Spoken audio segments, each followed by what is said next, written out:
Vijayawada Visakha steel ప్రైవేటీకరణపై CPI ఆధ్వర్యంలో నిర్వహించిన రౌండ్ టేబుల్ సమావేశంలో పాల్గొన్న APCC chief YS Sharmila Reddy steel plant పై కాంగ్రెస్ కాదు చిల్లర రాజకీయాలు, బీజేపీ చేస్తున్నవి చిల్లర రాజకీయాలు, త్వరలో అఖిలపక్షంతో సీఎంను కలుస్తాం, రాహుల్ను విమర్శించే నైతికత పవన్ కళ్యాణ్కి లేదు, సెక్యులర్ పార్టీ జనసేన కాస్త రైటిస్ట్ పార్టీ అయింది, పవన్ కళ్యాణ్ మోదీ డైరెక్షన్లో నటిస్తున్నారు, లడ్డూపై స్పెషల్ సిట్ను కాంగ్రెస్ పార్టీ స్వాగతిస్తుంది.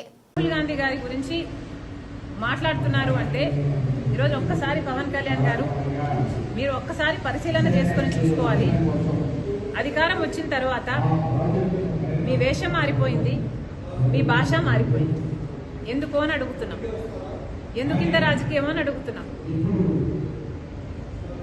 ఉన్నతమైన హోదాలో ఉన్నారు మీరు, బాధ్యత కలిగిన డిప్యూటీ చీఫ్ మినిస్టర్గా ఉన్నారు మీరు. మీ హోదాలో మీరు అన్ని వర్గాలకు మీరు న్యాయం చేయాల్సిన అవసరం ఉంది, అన్ని మతాలను సమానంగా చూడాల్సిన అవసరం ఉంది. అలాంటి మీరు ఈరోజు ఒక మతమే ముఖ్యము అన్నట్టు మీరు వ్యవహరిస్తున్నారే, ఇదేమైనా పద్ధతిగా ఉందా? డిప్యూటీ చీఫ్ మినిస్టర్గా ఉన్న మీరు ఈరోజు మీరు ఒక మతానికి చెందిన వేషాన్ని వేసుకొని ఆ బట్టలు వేసుకొని మీరు అఫీషియల్ డ్యూటీస్ చేస్తుంటే మిగతా మతాల వాళ్ళకి అభద్రతా భావం కలగదా? ఏం ఆలోచిస్తున్నారు సార్? అసలు జనసేన పార్టీ అన్నది ఒక సెక్యులర్ పార్టీ అన్న ఉద్దేశం ఉండేది మాకు, కానీ ఈరోజు అర్థమవుతుంది ఇది కూడా ఒక రైటిస్ట్ పార్టీ అని. ఏం అవసరం అని అడుగుతున్నాం. అసలు ఆర్ఎస్ఎస్ సిద్ధాంతం కదా ఇది. మతం అడ్డు పెట్టుకొని రాజకీయాలు చేయడం అన్నది ఆర్ఎస్ఎస్ సిద్ధాంతం. ఆ సిద్ధాంతాన్ని బీజేపీ అనుసరిస్తుంది అంటే అర్థం ఉంది. మీరెందుకు ఆ సిద్ధాంతాన్ని ఎత్తుకున్నారు? మీరు కూడా బీజేపీ లాగా ఏమైనా ఆర్ఎస్ఎస్ మీరు కూడా ఏజెంటా, డబుల్ ఏజెంటా? మోడీ డైరెక్షన్ లో కదా జరుగుతున్నది యాక్టింగ్ అంతా. మోడీ గారు డైరెక్ట్ చేస్తున్నారు, పవన్ కళ్యాణ్ గారు యాక్టర్ గా మారారు. ఎందుకని అడుగుతున్నాం. మీరా రాహుల్ గాంధీ గారి గురించి మాట్లాడేది? ఏమైంది సార్? మణిపూర్లో క్రైస్తవుల ఊచకోత చేస్తే బీజేపీ పార్టీ, ఇదే మోడీ గారు ఎందుకు మాట్లాడలేదు మీరు? మరి ఇప్పుడు ఒక మతమే ముఖ్యం అన్నట్టు మీరు మాట్లాడుతున్నారే, మరి ఆ మతానికి చెందిన వాళ్ళు మనుషులు గారా? ఆ మతానికి చెందిన వాళ్ళు మీకు ఓట్లు వేయలేదా? మీరు రోజు ఒక హోదాలో ఉన్నారు, ఒక పదవిలో ఉన్నారు, కనీసం ఆలోచన కూడా లేకుండా మీరు మిగతా మతాలు ఏవి ఇంపార్టెంట్ కాదన్నట్టు ఒక మతాన్నే భుజాన వెతుకుంటే మరి మిగతా మతాల వాళ్ళంతా ఏమనుకోవాలండి మిమ్మల్ని? మీరా రాహుల్ గాంధీ గారి గురించి మాట్లాడేది? ఒక పక్క ఊచకోత జరుగుతుంటే ఇంకో పక్క రాహుల్ గాంధీ గారు బీజేపీ పార్టీ మణిపూర్లో ఊచకోత చేస్తుంటే, గౌతరాలైనా మణిపూర్ అయినా దీనికి అంతటికీ కారణం బీజేపీ పార్టీ కాదా? ఒక పక్క బీజేపీ పార్టీ అంత నీచంగా అంత ఇదిగా చేస్తుంటే ఇంకో పక్క రాహుల్ గాంధీ గారు ప్రేమ కోసం, ఐక్యత కోసం, సోదర భావాన్ని పెంచడం కోసం కన్యాకుమారి నుంచి కశ్మీర్ వరకు 1000 కిలోమీటర్లు పాదయాత్ర చేశారు. ఆయన గురించి మాట్లాడుతున్నారు మీరు అంటే మీ స్థాయిని మీరే దిగదార్చుకుంటున్నారు. Thank you. Yes, we welcome the move of the Supreme Court. It is in fact a good outcome that an independent investigation be carried out on the Laddu row. It is really important that this be done. We in fact from the Congress party were the first ones to ask for a CBI inquiry.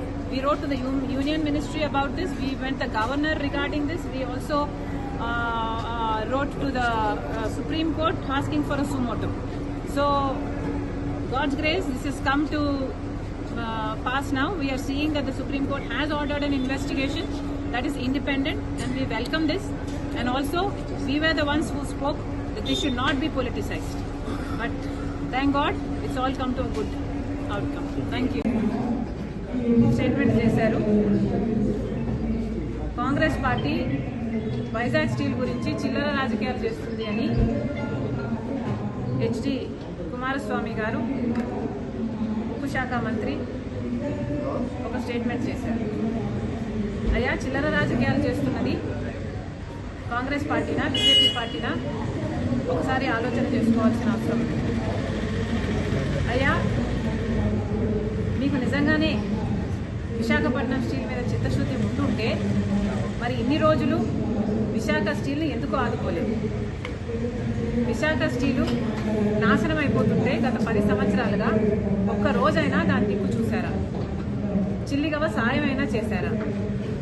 కనీసం చిటికిన వేలైనా మీరు లేపి దాన్ని ఆదుకునే ప్రయత్నం మీరు చేశారా?